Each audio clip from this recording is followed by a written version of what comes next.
an episode of the Warriors Code where we talk philosophy and sometimes get political. I'm going to spare you from that today, I promise. So if you had to take an issue with my political slant, you can rest easy that today is a politically free day for you and you can tune it. Have you ever been online and you interact with what we would call a troll in social media, right? And you get so bent out of shape, you just want to reach through the phone or device or whatever you're looking at and have a conversation with that person face to face, right? Now, of course, I'm kidding, right? But you get so mad. And then has this ever happened to you where you take the conversation kind of seriously, you respond a few times back and forth, you do a little bit of research and you realize you're not talking to a person at all. They're either an online troll, some sort of basement dweller, or they're literally a bot. They are non-human, and they've been having this conversation with you to get you to engage online. I briefly touched about it last week. The episode was intellectual curiosity, but just how these platforms are designed to just keep us engaged for clicks and profit no matter what our time is spent doing there. So if you're engaging with a troll and it's probably related to a subject matter that you're familiar with, you could be having a dispute about politics, it could be about cars, it could be about gaming, it could be martial arts, definitely been there too. It could be any topic, and there are these bot farms that are not real people, but are just constantly getting you to engage online. And why are they so effective? Because they mimic the same kind of interactions that we're used to online, right? Like, I went to the bakery and I'm going to post a picture of my favorite sandwich and what's going to happen. A lot of my friends, thumbs up, like, might not even leave a comment, right? Or maybe they do. That looks good. Wish I was there. But then you're going to have almost the majority of people, depending on the social media site that you're on, is going to be telling you why it's wrong, right? Telling you why it's bad. It's not my favorite kind of food. That's not my cuisine. You didn't make it right. You didn't do this. It's always purely negative. And because that is human nature and it is a common theme online, it is easy for a bot to come in. We're talking about a computer-driven program. We can call it AI, but it's even more simple than that, right? These language models that are in use, and you've probably used ChatGPT yourself. These large language models just driving these kind of artificial intelligence. It sounds human because we're used to people giving us a thumbs up and a quick like. We're used to people throwing a little bit of negativity our way or a lot of negativity our way, and so we start responding and engaging to it as if it's real. But it couldn't be more empty. And that is why we're on all these social media platforms, but we don't feel connected. In fact, studies have shown that we feel more isolated than ever, even having all this at our disposal. And I think the pandemic really showed this, just how lonely that everybody can feel when we don't have human interaction. Yes, I saw my friends on Zoom. We even did some friends movie nights digitally where we logged on, and it was kind of some sustenance, but it wasn't really like hanging out with my friends, right? And that's the problem with these online universes that we've built for ourselves. And if you remember, looking like over at Facebook, it wasn't that you would spend all your time there. It was kind of taking off the same time that the iPhone changed texting, right? Like you didn't have to type 3 times to get the letter A, and then 3 times to get like the next letter. That old T9 texting evaporated and was replaced with an actual alphabet and keyboards, and so we could communicate quicker. And then it was just like, oh, my friends are online. I'd like to see what they did this week. Great food you cooked at home, and also, hey, let's get together. And it was mostly interaction with people that we knew. In fact, if you remember how Facebook actually started, they were just ranking the attractiveness of young women on college campuses. That's what it was. It's actually a platform called Hot Girls, and they would rank people 0 to 10. As you can imagine, that's a totally healthy endeavor and reasonable way to spend your time, right? So that's the other thing is, along with this negativity, this fake engagement. The algorithm that guides us tends to steer us towards false beliefs, false sense of anxiety, false sense of stress, false sense of connection with people. And there's a way to remedy it. And that is the title of this video. And that is the third place. And you might have heard this concept before. But the third place is an older term that just used to refer to a place outside of work and outside of school. So if you're the family unit, kids go to school, mom and dad go to work, partner goes to work, whatever the situation may be. And then the third place would be generally where you had your hobby outside of that. Got to drop the kids off at baseball. We're going to go to church on Sunday. Mom's in book club. She's going to go do that on Tuesday nights. Joe's taking mixed martial arts throughout the week, whatever it is. There was this third component of community that brought people together. And historically in this country, the most common form of that has been congregating at church. And I'm not here to put any religious pretense on this conversation. I'm just saying that the attendance of church has declined. The influx of digital media has risen, and it has sort of chipped away at this crucial aspect of life, because community is crucial, and that is really exhibited by the power of the third place. Community gives you a sense of emotional resilience because you can really rely on the people there. I don't know about you, but when I'm online just chit-chatting away or typing, superfluous things that don't really matter, I don't expect any of those people to come to the rescue if I needed anything. Like, hey, who's going to help me move this weekend? Strangers on Reddit? Yeah, good luck. Try that in the Portland subreddit. Maybe you'd find who the most kind-hearted people in the city of Portland are, for sure. But in general, we don't even have that expectation, And you can ask for advice online, but again, it's usually very superfluous. Whereas if I take a friend to a coffee shop and he starts to ask me for my opinion on his career or his relationships or his love life or his partner or her career, whatever it is, her education, you're going to have a meaningful, in-depth interaction. And those occur where we come together, where we congregate. And like online, it can and should be done under, the easiest way to do it is to get involved in an area of your interest.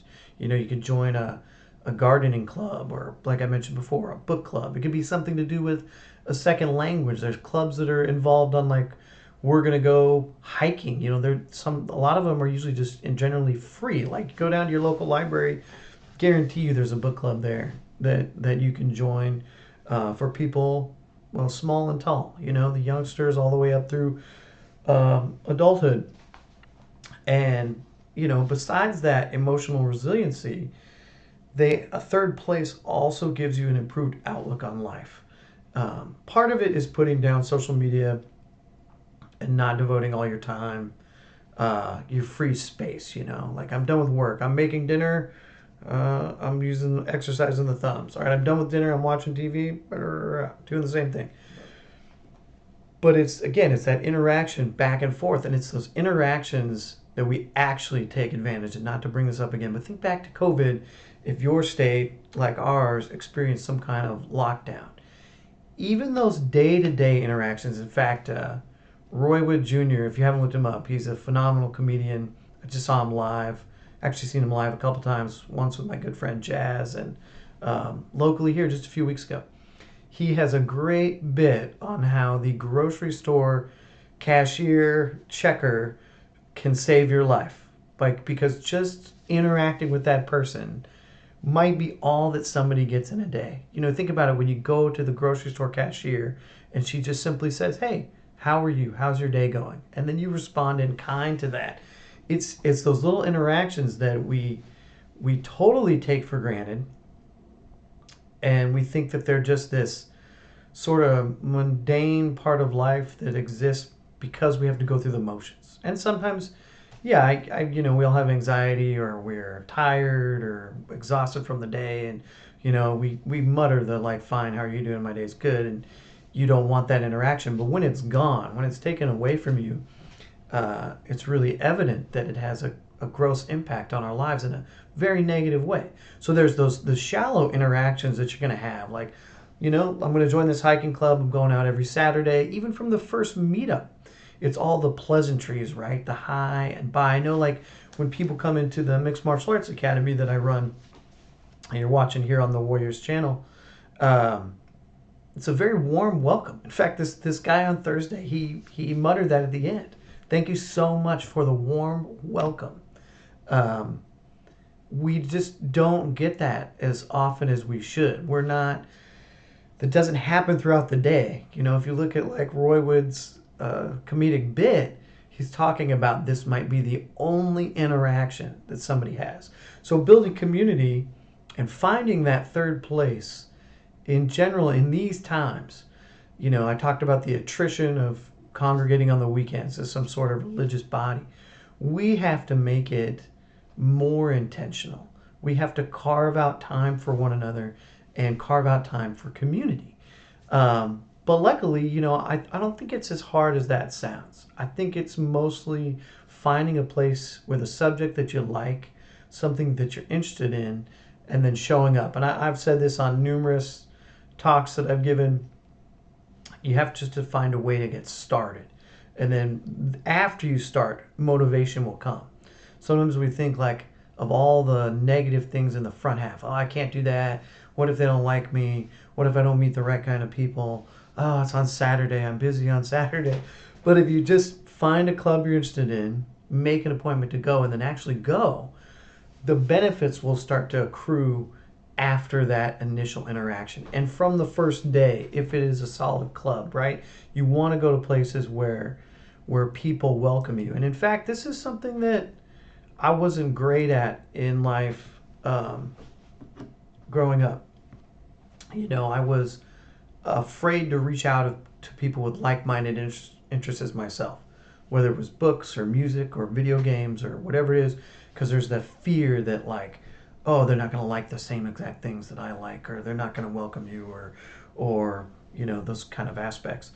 But you don't want to let that hold you back from opportunities in life. There might be that best friend who is just around the corner that you haven't met yet. And I know young people feel this sense of isolation because I see them make friends at the academy when they come in, and they're more online than even the rest of us can be sometimes. They're almost expected to be online. And then I know older people, I'm 45, we have an expectation that, it's going to be harder to make friends. You got the friends you have. Well, unfortunately, I don't know about you, and I don't mean this in a callous way, I've lost dear friends already in my life. So am I just going to sit down and I'm not going to make any more friends or limit those opportunities for myself? No, I'm going to go. I'm going to continue to build community. I'm going to continue to attract the people that I want in my life. I'm going to continue to seek and form solid relationships because it just improves the quality of life so much. And then the best kind of community that you can find will have two other components. We've kind of already touched on one, and that's it will have opportunities. And you will be amazed. The opportunities don't even have to be related to the group. That's why there's these, what are they called? I'm not in one because I'm not the right type of tradesman, but it's like a BNI group, Business Network International Group. And they're groups that like, they'll have one of each trade, always pretty much a realtor, and then always somebody who sells home and life insurance. A good friend of mine is in one. And then they'll kind of build out from there. And they have a rule that you can only have one of each person from these trades. So it wasn't a good fit for me, but they invited me in, and I would be like the fitness exercise representative and get referrals that way. But the thing is, you join for one purpose. Like, let's use an even easier, leaner example, the Mixed Martial Arts Club.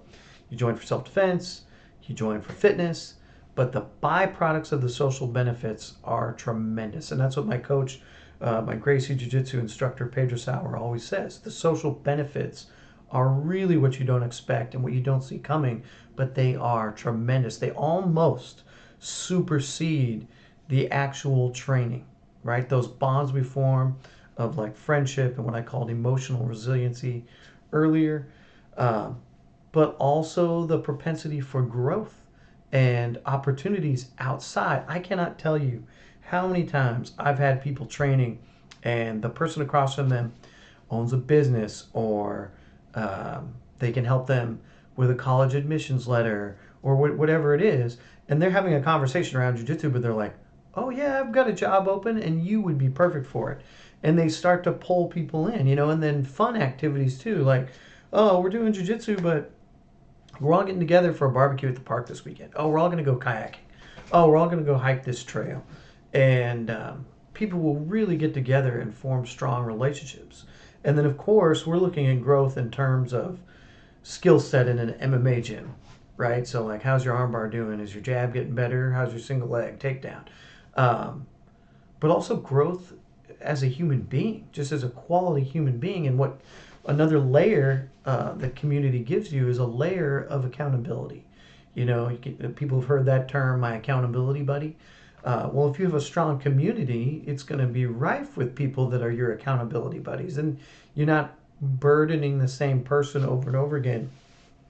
You're sort of spreading that out, and then you become one too. Like just in the context of jiu-jitsu, like, or classes in general, hey man, you going to Muay Thai? Oh, I'm going to Muay Thai. Yeah, I'll be there on Thursday. Oh, great, I'll meet you there. And it just starts to give you both the momentum that you were looking for, but didn't know how to develop before you started.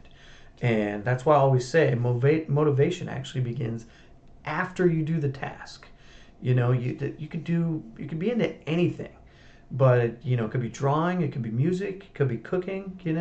I know for me, I have a strong sense of like culinary desires. And every time I cook something, I want feedback on it and I want to make it better.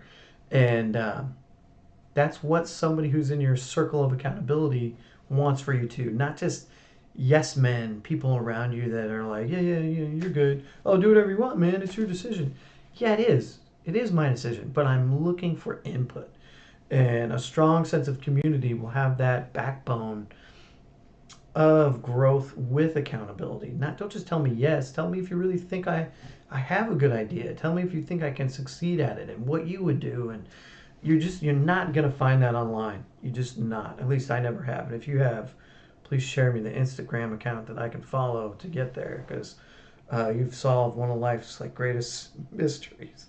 And then all these opportunities of just different walks of life. If you're in the, like, I think they're called the Manzana like hiking club, you're gonna meet avid hikers, but you're gonna meet people that build houses. You're gonna meet people that are successful in maybe your line of work. You're just gonna meet all different kinds of people. Like I said, your best friend could literally be around the corner. But we sort of get addicted to the online isolation. It's weird. We're more connected, but it gives us a sense of social anxiety. And then it's kind of like, oh, I used to go out all the time before COVID. I hear this a lot, but now I have anxiety about it. And part of that is driven by the screen, because we're like, oh, we're haven't had that in a while. I'm more comfortable here just looking at my phone than I am looking across the table at somebody face to face. And the easiest thing to do is just start small. What is in your local area? I mean, there's just so much. I mean, you could name anything, and the sky's the limit. I can give you a real easy answer: is head to the MMA gym, because, like I said, community is just a part of what we do. But you could find any small local club. Like there's this restaurant called TPK, Total Party Kill, over on Hawthorne, and they do Dungeons and Dragons gaming like all day, and you can get into a group of like 4 people, and find your niche, or you can bring friends, and they have like the biggest list of just board games in general. I'm not even talking like tabletop, nerding out on my RPGs and all that. And you can borrow a game and just play it with your friends or total strangers. But there's so many organized clubs. Head to the library. They're going to have something going on. I'm a big believer that everybody needs to read more, myself included. And that's a topic that's going to be coming up soon. And then we talked about sort of be intentional. I think what helps me in the beginning when I'm starting something new is just to set a schedule. And it could even be setting the schedule to look. Like, I'm going to look for a community this Friday. I'm going to put it on my phone on my calendar. From this time to this time, I'm going to spend 10 minutes, 5 minutes, not even that long. Even it could even be you're not even looking. You're just pen to paper, or you're just brainstorming ideas on what kind of club you imagine yourself going to. Oh man, this is a really good antidote, and you all deserve it if you've stuck with me the last 20 minutes here on this talk. Some good friends of mine, they were visiting from Germany. They live there. Their meet cute story is pretty dang amazing. The husband was a professional. I'm gonna butcher this, and he's gonna see it. Let me know. I want to say ultimate frisbee. That's right. All right, Ali, I know that's right. He was an ultimate frisbee instructor at a collegiate level. And you have to understand, ultimate frisbee is actually in the Olympics. Like, it's a thing you can do and go and get Olympic medals for. And he was at that level. And he's in his 50s now, and they still play today. Well, his wife, who was a stranger he didn't know at the time, joined the Ultimate Frisbee Club that he was a part of, and they got to know each other, and one thing led to another, and that became an awesome story of how community brings people together, and they're still active in it. But that's the main thing, is be intentional, set that time, try to set a schedule if you need to for when you're going to begin looking for opportunities in community, and then a schedule when you're going to go. Again, built into the MMA club, when somebody joins, one of the first things I ask them is what days they plan on attending. Because if it's one, it's not going to work out. If maybe, you could do that in book club one day a week, perfect. Mixed martial arts one day a week, you're not really going to get anywhere. It's exercise. So inherently, if you go jogging on Monday and then you go jogging next Monday, you're not really going to reap a lot of benefits from it. You're not going to develop skill. So they'll usually tell me, usually most people land somewhere between 2 and 3 days. 2 days a week, you're going to get phenomenal, good, steady, consistent results. 3 days a week, you're going to be on this like accelerated path. But honestly, that's not what I'm worrying about. I know everybody's going to make progress if they show up. But we've tracked over time, and if people really stay and give it an honest try twice a week for 60 days, and that's why we came up with this thing called the 60-day trial. Basically, it's free to attend for the first 30 days and on and on. It's this ridiculous special. But we found out if you attend twice a week for 60 days, that by the end of 60 days, you feel like you're part of the community. And those people generally stay 3 to 4 years. And so it just takes that long. Like, you've probably heard the phrase that it takes about 30 days to start a new habit. Well, it's totally true. I think it takes 30 days to start a new habit. I think it takes 60 to 90 days to really cement a habit. So be intentional, set a schedule. And then my other comment of encouragement to you would be to do something rewarding, like do something fulfilling. Some things take work, but when you build and contribute instead of only consuming, then it's far more rewarding. So once you belong to the community, you can ask, like, what can I do to help out here? What can I do to build this place that I'm getting so much enjoyment from? And you can join communities that do that right away. Like, I volunteered a lot with the Oregon Food Bank in the past, and you start to pick up that there's a lot of regulars down there, that these aren't just random people that show up on a Saturday to feed those people that are food insecure, that it is sort of a lifestyle that they take on. And I've also partnered with different homeless advocacy groups that bring food to other food insecure populations that don't show up to the food bank. And same thing, you find that there's the same people around. I've volunteered, sorry, I know some of you hate to say this or hear this, but I have volunteered for various political campaigns that have been successful. And, first time out, didn't know what I was doing, met some cool people. Second and third time, I'm like, wait a minute, I'm seeing some of the same volunteers everywhere. Because people that get into building, whether it could be that or, like I mentioned, a gardening club, you're going to find regulars all the time.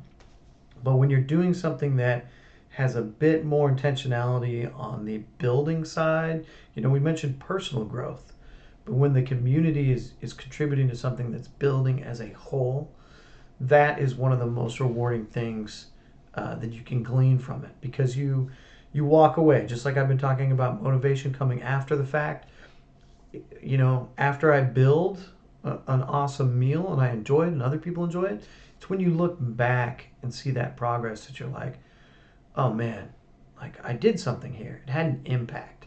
And that is what we're not getting online. So finding community where you can build a little something, give something back, and one, it'll be free because you're not on the consumption side anymore. You're on the building side. You're on the collaborating side, on the building community around you part. And it will not only have an impact on your life, but the lives of others. And there's an intrinsic reward from that. It's like when people get hooked on philanthropy, they have the means to do it. They, especially those that see the impact, they want to do more of it. So when you see that you have an impact and then you can actually build community yourself, you're going to want to do more of it. The first step is just joining up somewhere. Just find something you do. So appreciate you guys sticking with me. Thank you for watching the channel and for listening to me rail on. If you have any comments about community you want to leave in the chat below, I'd love to hear it. And if you have stories about communities you've joined that have helped your lives or the lives of others, definitely please share that. Would love to have that here. And then we'll be back with some more mixed martial art content first thing Monday. All right. Appreciate you all. Have a great weekend. Stay safe. Stay warm. We'll catch you later.